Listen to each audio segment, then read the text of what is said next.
Aggiornamento di calciomercato Inter molto importante perché la nuova settimana si apre con un'intervista all'amministratore delegato dell'Inter Beppe Marotta, ospite negli studi del nuovo canale Radio Serie A su RDS, e in questa lunga intervista di fatto Marotta possiamo dire che esce allo scoperto con le strategie e anche le ultime operazioni di mercato che possiamo aspettarci dall'Inter in questi 10 giorni che ci separano dalla fine del mercato estivo. Quindi si parte da Pavard, si parla in maniera importante anche di Correa, Alexis Sanchez e forse pure una sorpresa a centrocampo, perché secondo me Marotta va sempre un po' interpretato, bisogna capire bene quello che dice, quello che c'è sotto anche a quello che dice, e allora facciamo un bel punto della situazione completo per aprire questa nuova settimana molto molto importante per il mercato dell'Inter. Ben ritrovati e ben ritrovate amiche ed amici di Passione Interisti in questo nuovo episodio di oggi. Vi chiedo subito di lasciare un bel mi piace e se non lo avete ancora fatto, mi raccomando, iscrizione al canale, clic sul tasto iscriviti, così continuate a far crescere il nostro progetto e non vi perdete neanche uno dei nostri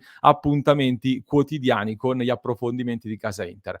Sul nostro sito passioneinter.com troverete le dichiarazioni integrali con tutte le parole di Marotta, vi consiglio di leggerle perché ci sono diversi spunti molto interessanti. Qui però vorrei concentrarmi, come dicevo, soprattutto sui temi di mercato principali che sono stati sollevati, e soprattutto voglio darvi un po' di contesto in più con anche una mia opinione e interpretazione quindi delle dichiarazioni di Marotta. Poi nella diretta delle 19:30 andremo ancora più a fondo e aggiungeremo altri dettagli.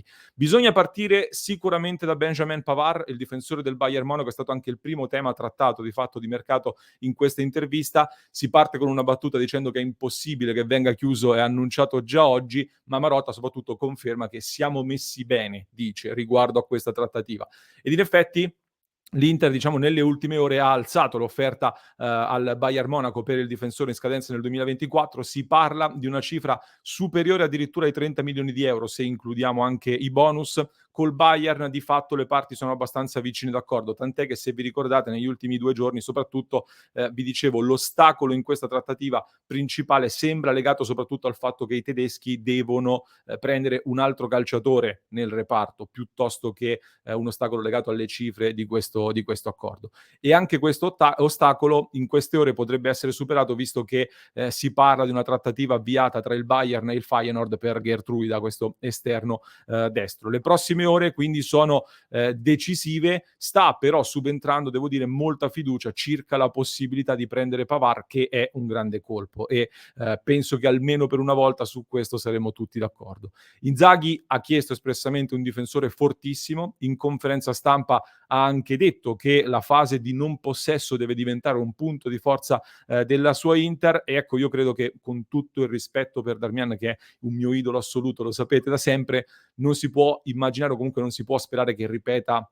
un'altra stagione sui livelli dell'anno scorso per tutta l'annata tirando la carretta da solo. Quindi bisogna ricordare che un anno fa lì c'era Skriniar di partenza, e quindi bisogna trovare un giocatore che sostituisca Skriniar.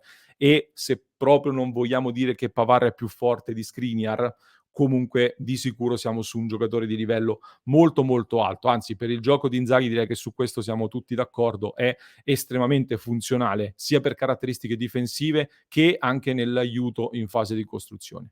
Poi, velocemente gli altri temi. E sui casi Lukaku, Samardzic, Scamacca, eccetera, non mi soffermo. Marotta ne ha parlato dicendo che soprattutto nel calcio di oggi son cambiate tante dinamiche, quindi giocatori che oggi hanno detto sì, domani ti dicono no. Questo dice Marotta, e punta molto anche sul discorso quindi che i calciatori hanno cambiato le carte in tavola creando delle difficoltà. Ne parleremo in maniera più approfondita nella nostra live di oggi. Ma parlando anche del caso Lukaku, per come ne ha parlato Marotta, fa capire, secondo me, sotto sotto, che anche il suo cambio di rotta ha fatto perdere Dzeko, che invece magari a saperlo prima sarebbe rimasto. Non ne sono certo, ma in sottofondo nelle parole di Marotta ci ho potuto intuire anche questo, probabilmente. Ma Dzeko è andato via, Lukaku non è arrivato, quindi sono cambiate le strategie, bisogna essere abili a cambiare le carte in corsa, vista anche l'evoluzione e le difficoltà di questo mercato che riguardano un po' tutti. A partire da Thuram è arrivato poi Marko Arnautovic, e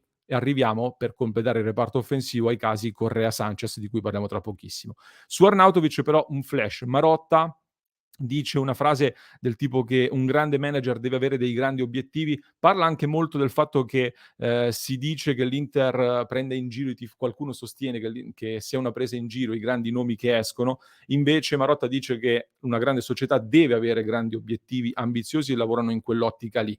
E allora direte: perché alla fine è arrivato Arnautovic? Lo stesso Marotta dice che Arnautovic non era il principale obiettivo, c'erano altri nomi, senza volerlo sminuire, di fatto dice che è un ripiego. Mi viene da pensare a questo punto che abbiano davvero fatto comunque di tutto, o almeno un tentativo per prendere un altro attaccante più forte o più progettuale, come potevano essere il Balogan di cui si è parlato molto, Taremi soprattutto, magari anche Morata che magari per Inzaghi poteva essere il colpo perfetto. L'obiettivo però, mi viene da pensare sentendo anche queste dichiarazioni, era quello di avere, diciamo, il nuovo attaccante già pronto subito per Inter Monza e quindi, viste le difficoltà che ci sono state sulle altre piste, alla fine si è deciso di andare proprio su Arnautovic, anche perché c'era la possibilità di chiudere l'operazione in maniera più economica ed in tempi più brevi. Questo discorso lo cito perché si collega anche al punto Sanchez-Correa, secondo me.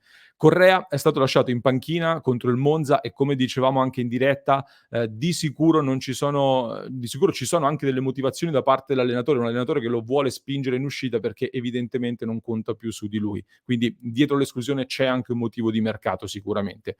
Marotta di fatto conferma che adesso Correa vuole spazio e quindi stanno cercando e cercheranno di piazzarlo altrove. Si è parlato ad esempio di Betis Siviglia, di Bournemouth come possibilità in Premier League, soprattutto si è parlato di Torino in queste ore.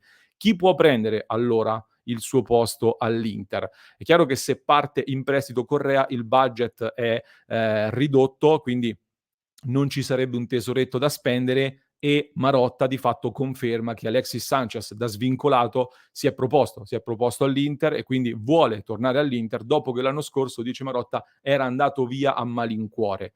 Lo ha detto chiaramente, mi è sembrata una conferma abbastanza pesante sul fatto che se Correa dovesse partire, la prima idea è proprio quella di andare su Sanchez, che è svincolato, soprattutto se non dovesse partire a titolo definitivo Correa e il tesoretto non ci dovesse essere. Quello che mi chiedo e chiedo anche a voi che mi state seguendo, è la scelta migliore quindi Sanchez eventualmente per sostituire Correa? Io dico che l'Inter di Inzaghi con questo 3-5-2 ha bisogno di 4 attaccanti affidabili e perché gli attaccanti vengono molto sollecitati in questo modulo in tutto l'arco della stagione. Sanchez quest'anno in Francia è stato molto più affidabile di Correa, visto che ha giocato 45 partite con 18 gol e credo anche 3 assist. Tecnicamente è un giocatore di un'altra categoria rispetto all'argentino. I dubbi però sono legati al fatto che intanto sta per compiere 35 anni, quindi il rischio a questa età di un crollo verticale dal punto di vista fisico c'è. Oltre a degli aspetti come legati al fatto che un anno fa gli hai pagato una buona uscita e ora lo riprendi a zero, ma soprattutto anche gli aspetti un po' comportamentali di un giocatore che non accetta facilmente la panchina, questo lo sappiamo. Allo stesso tempo questo può essere anche un bene, nel senso che aggiungere un altro elemento di esperienza che crea competizione non è per forza un male assoluto. Mi viene il dubbio però, ecco, sul fatto che a pochi giorni dalla chiusura del mercato ci sono, secondo me, varie squadre che hanno diversi esuberi da piazzare, quindi non lo so, magari qualche cosa di più interessante anche a livello un po' più futuribile, di qualche colpo particolare si potrebbe anche trovare. Nei commenti nel weekend parlavamo anche un Joao Felix in prestito, si parla che possa partire in prestito in queste condizioni qua. So che adesso Joao Felix potrebbe aver già trovato squadra in questo momento, però delle ipotesi di questo tipo per farvi capire. Diciamo che comunque se Sanchez dovesse dare garanzie fisiche, per un anno secondo me può darti un impatto superiore a quello che possiamo aspettarci da Correa, che ormai mi sembra abbastanza evidente, ha un blocco psicologico difficile da superare se rimane all'Inter. A proposito di questione fisica, c'è un passaggio anche su Sensi che secondo me va interpretato come vi dicevo. Marotta dice questo, me lo sono appuntato. Eccolo qua.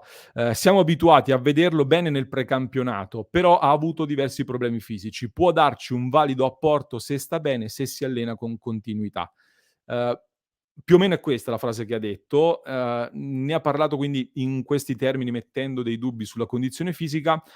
Non lo so, ascoltandolo non mi è sembrato di sentirlo parlare come ha parlato, che ne so, di un Quadrado, di un Arnautovic, di un Lautaro, cioè di giocatori che fanno effettivamente parte della rosa e del progetto. Cioè mi ha dato delle sensazioni un pochino più distaccate nel sentirlo e quindi quasi a far pensare, secondo me, che qualcosa in uscita possa ancora succedere. Per cui di conseguenza, dovesse succedere qualcosa in uscita con la partenza di Sensi, dovrebbe poi arrivare anche un nuovo centrocampista, perché bisogna mantenere il numero di giocatori in rosa stabilito e di alternative richieste da Simone Inzaghi.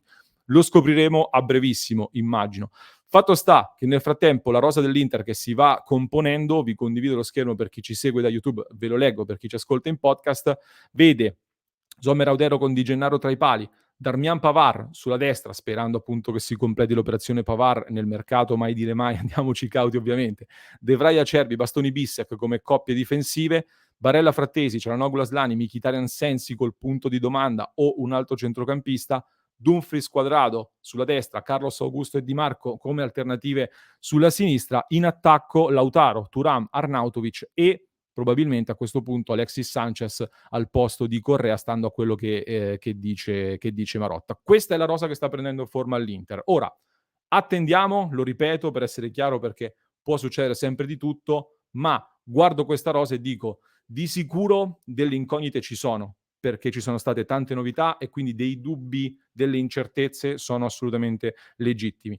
Di sicuro nell'11 titolare possiamo dire di essere meno forti rispetto alla scorsa stagione o almeno con dei picchi di qualità meno alti rispetto alla passata stagione.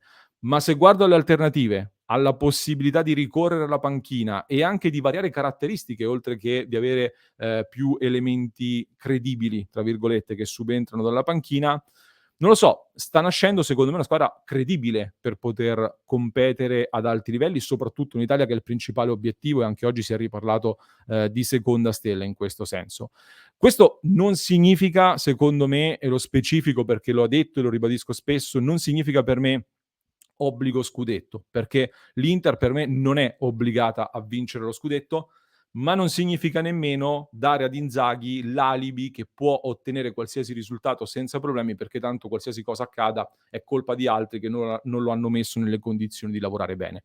Su questo personalmente non sono d'accordo. Allo stesso tempo sono fiducioso perché Inzaghi ha già fatto intravedere delle cose interessanti di cui riparleremo e sono convinto che saprà lavorare bene perché è un bravo allenatore e lo saprà fare con questa squadra che potrà fare bene, sperando soprattutto che regga il fisico. Per me la questione principale su questa rosa è legata alla questione degli infortuni, ovvero con Arnautovic, Sensi, eventualmente Sanchez in rosa, è quella che conta più di tutte la questione fisica ed è quella che secondo me più di tutte può spostare l'asticella degli obiettivi di questa stagione, secondo me. Fatemi sapere che cosa ne pensate, se siete d'accordo con la mia analisi, con il mio approfondimento, vi aspetto nei commenti e vi lascio in descrizione, per chi ci ascolta in podcast, un altro link ad un episodio da non perdere, per chi ci segue da YouTube vi basta cliccare qui.